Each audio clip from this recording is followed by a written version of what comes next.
அனைவருக்கும் வணக்கம் மக்களே. இந்த ஒரு வீடியோவில் நம்ம எதை பற்றி பார்க்க போகிறோம் அப்படின்னா, எல்லாருமே ஃபோட்டோலே தம்ப்நெயிலே டைட்டில்லையே பார்த்துருப்பீங்க மக்களே. ஆமாங்க, வரக்கூடிய 1/8/2025 முதல் கூட்டுறவு கடைகளில் வைத்திருக்கக்கூடிய 5 சவரனுக்குள்ள நகை கடன்கள் முழுமையான தள்ளுபடி செய்யப்படும் என்று தமிழ்நாடு அரசு அறிவிப்பு கொடுத்திருக்கிறாங்க. அதற்கான அரசாணையும் வெளியிட்டிருக்காங்க.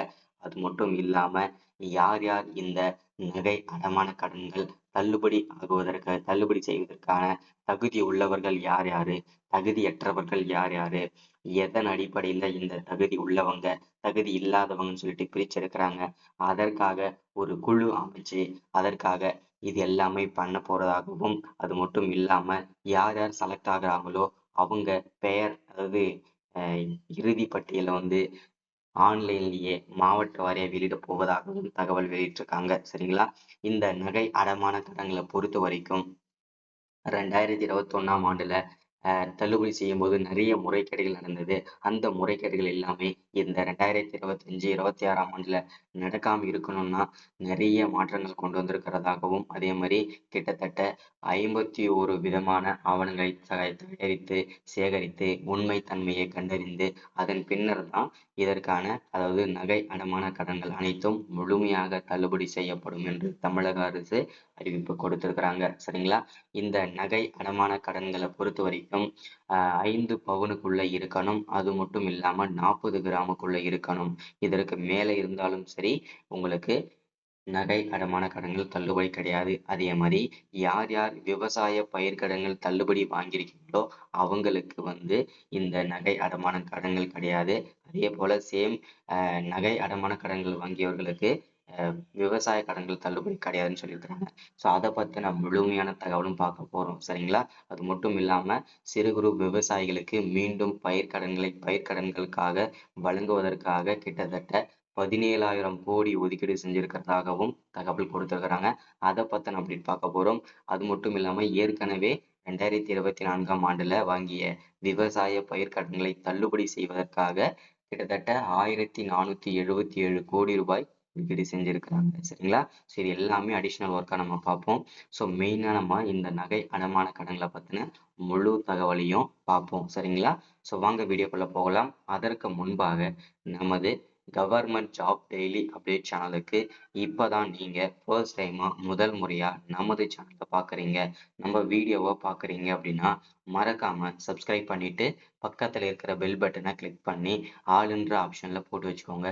அப்பதான் நம்ம போடக்கூடிய அரசு துறையிலிருந்து வரக்கூடிய எல்லா விதமான கவர்மெண்டோட ஜாப்ஸ் அப்டேட்ஸ் நோட்டிஃபிகேஷன் இது எல்லாமே நீங்க உடனுக்குடனே நமது சேனல்ல ஈஸியாவே துல்லியமாவே தெரிஞ்சுக்க முடியும். சரிங்களா?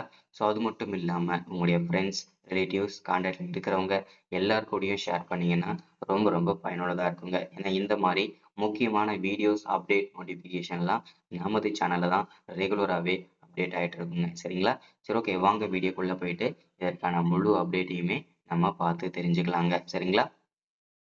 ஸோ இங்க தெளிவா மென்ஷன் பண்ணி சொல்லியிருக்கிறாங்க. 5 சவரன் நகைக்கடன் தள்ளுபடி.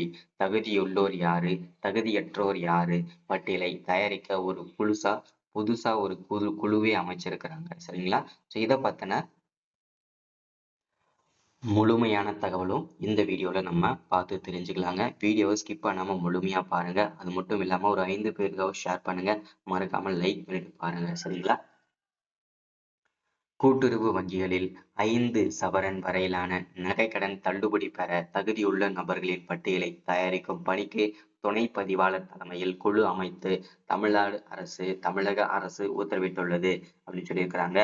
கடந்த நவம்பர் 21ஆம் தேதி தமிழ்நாடு கூட்டுறவு உணவு மற்றும் நுகர்வோர் பாதுகாப்பு துறை கூட்டுறவு வங்கிகளில் 5 சவரன் வரை வைக்கப்பட்டுள்ள நகைக்கடன்களை தள்ளுபடி செய்து உத்தரவிட்டது.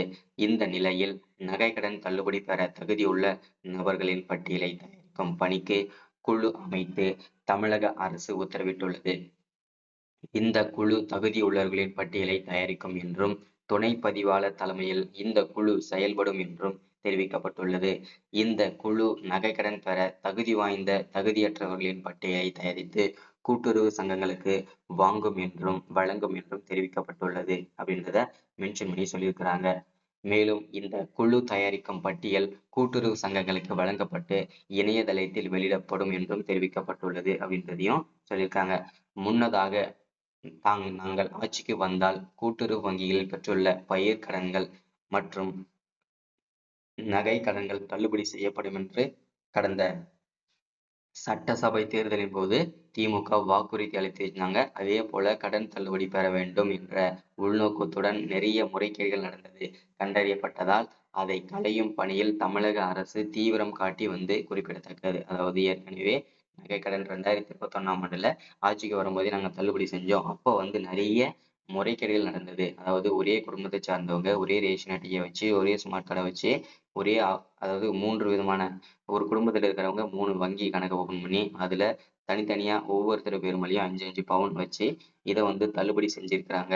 சோ இதனால வந்து பாத்தீங்கன்னா நிறைய முறைகேடுகள் நடந்திருக்கிறதாகவும் இதை தடுக்கும் விதமாக தான் இந்த தடவை கிட்டத்தட்ட ஒரு குடும்பத்துல ஒருவருக்கு 5 பவுன் மட்டுமே, அதாவது 40 கிராம் மட்டுமே தள்ளுபடி செய்யணும் அப்படின்றதுக்காக முழுக்க முழுக்க ஏழை எளிய மக்கள் மட்டுமே இதுல பயன்பெறணும் அப்படின்றதுக்காக தான் இந்த தடவை கிட்டத்தட்ட 51 விதமான தகவல்களை சேகரித்து ஆவணங்களை சேகரித்து அதுல உண்மைத்தன்மையை கண்டறிந்து அதன் பின்னர் தான் இதற்கான நகைக்கடன் தள்ளுபடி முழுமையாக தள்ளுபடி செய்யப்படும் என்று தமிழக அரசு அறிவிப்பாக கொடுத்திருக்கிறாங்க. சோ இதுல யார் யார் வந்து நகைக்கடன் பெற தகுதி உள்ளவர்கள் அப்படின்னு கேட்டீங்கன்னா, தமிழக அரசால் வழங்கப்பட்டுள்ள குடும்ப அட்டையில் வழங்கப்பட்டுள்ள ஒன்று அல்லது ஒன்றுக்கு மேற்பட்ட குடும்ப உறுப்பினர்கள், ஒன்று அல்லது ஒன்றுக்கு மேற்பட்ட கூட்டுறவு நிறுவனங்களில் ஒன்று அல்லது ஒன்றுக்கு மேற்பட்ட பொது நகைக்கடன்கள் பெற்றிருந்து அவர்களின் மொத்த நகைக்கடன்களின் மொத்த எடை 40 கிராம் வரை, அதாவது 5 பவுன் வரை இருந்தால் இதர தகுதிகளுக்கு உட்பட்டு அவர்கள் நகைக்கடன் தள்ளுபடி செய்யப்படும் அப்படின்னு சொல்லியிருக்கிறாங்க. சரிங்களா? இதுல வந்து யார் யார் தள்ளுபடி இருக்கிறாங்க, அதாவது தள்ளுபடி ஆகிறது யாரெல்லாம் தகுதியானவன்றதை பார்ப்போம். தமிழக அரசால் வழங்கப்பட்ட குடும்ப அட்டை, ஆதார் எண் விவரங்கள் சரியாக அளித்தவர்களுக்கு மட்டுமே நகைக்கடன் தள்ளுபடி வழங்கப்படும். மறுவாழ்வு முகாம்களில் வசிக்கும் இலங்கை தமிழர்களுக்கு நகை அடமான கடன்கள் தள்ளுபடி செய்யப்படும். தமிழக அரசின் குடும்ப ஓய்வூதியதாரர்களுக்கு நகை கடன் தள்ளுபடி பெற தகுதியானவங்க அப்படின்னு சொல்லியிருக்காங்க. அடுத்ததா தற்போது வரை செல்லுபடியாகக்கூடிய குடும்ப அட்டை வச்சிருந்தீங்கன்னா உங்களுக்கு நீங்க தள்ளுபடி ஆகிறதுக்கு வாய்ப்புகள் இருக்கு அப்படின்னு சொல்லியிருக்காங்க. தகுதியானவங்கன்னு சொல்லியிருக்காங்க. அதே மாதிரி நகைக்கடன் பெற தகுதி இல்லாதவங்க யார் யாரு அப்படின்றத பத்தி நான் அப்டேட் பார்ப்போம். கூட்டுறவு சங்கங்கள், அதாவது கூட்டுறவு வங்கிகள்ல வந்து பணியாற்றக்கூடிய ஊழியர்கள் மற்றும் அவர் தம் குடும்பத்தினருக்கு நகைக்கடன் தள்ளுபடி கிடையாது அப்படின்னு சொல்லியிருக்காங்க. அரசு ஊழியர்களுக்கு நகை அடமான கடன்கள் தள்ளுபடி கிடையாதுன்னு சொல்லியிருக்காங்க. எந்த பொருட்களும் இல்லாத வேண்டாத குடும்ப அட்டையினருக்கு நகைக்கடன் தள்ளுபடி கிடையாதுன்னு சொல்லியிருக்காங்க. அதே மாதிரி நம்ம சொல்ல மாதிரி பயிர்க்கடன் தள்ளுபடி வாங்கியிருந்தீங்கன்னா உங்களுக்கு நகை அடமான கடன்கள் கிடையாது, தள்ளுபடி கிடையாது. நகை அடமான கடன்கள் தள்ளுபடி வாங்கியவர்களுக்கு பயிர் அடமான கடன்கள் தள்ளுபடி கிடையாதுன்றதையும் தெளிவாக சொல்லியிருக்காங்க. நகை கடன் தொகையை முழுமையாக செலுத்தியவர்களுக்கும் நகை கடன் தள்ளுபடி கிடையாதுன்னு சொல்லியிருக்காங்க. ஒன்று அல்லது ஒன்றுக்கு மேற்பட்ட நகை கடன்கள் மொத்த எடை 40 கிராமுக்கு மேல இருக்கிறவங்களுக்கும் நகை கடன்கள் தள்ளுபடி கிடையாதுன்னு சொல்லியிருக்காங்க. நகையிலே இல்லாம ஏட்டளவில் வழங்கப்பட்ட நகை கடன்களுக்கு தள்ளுபடி கிடையாது. போலி நகையை வச்சு நகைக்கடன் வாங்கியவர்களுக்கு நகைக்கடன் தள்ளுபடி கிடையாது. சுய விருப்பத்தின் பேரில் நகைக்கடன் பெற்ற விருப்பமில்லாதவர்கள் படிவம் 3 உறுதிமொழி சான்று பெற வேண்டும். தமிழக அரசால் வழங்கப்பட்ட குடும்ப அட்டை இல்லாதவர்கள் ஆந்திரா, கேரளா, தெலுங்கானா, புதுச்சேரி உள்ளிட்ட மாநிலங்கள்ல குடும்ப அட்டை வைத்திருந்தீங்கன்னா அந்த அட்ரஸ்ல இருந்துச்சுன்னா உங்களுக்கும் இந்த தள்ளுபடி கிடையாதுன்னு சொல்லியிருக்காங்க. அதே மாதிரி அட்ரஸுமே ஆதார் கார்டுலயுமே அட்ரஸ் வந்து தமிழ்நாடு தவிர்த்து வேற மாநிலங்கள்ல ஆந்திரா, கேரளா, தெலுங்கானா இந்த ஸ்டேட்ல இருந்தது அப்படின்னா உங்களுக்கும் நகை அடமான கடன்கள் தள்ளுபடி கிடையாதுன்றதையும் சொல்லியிருக்காங்க. சரிங்களா? ஸோ இன்னைக்கான வீடியோல அப்டேட் இதுதான். இந்த ஸ்கீமை எல்லாரும் பயன்படுத்திக்கோங்க. Thank you, welcome. அடுத்த ஒரு வீடியோல சந்திக்கலாம்.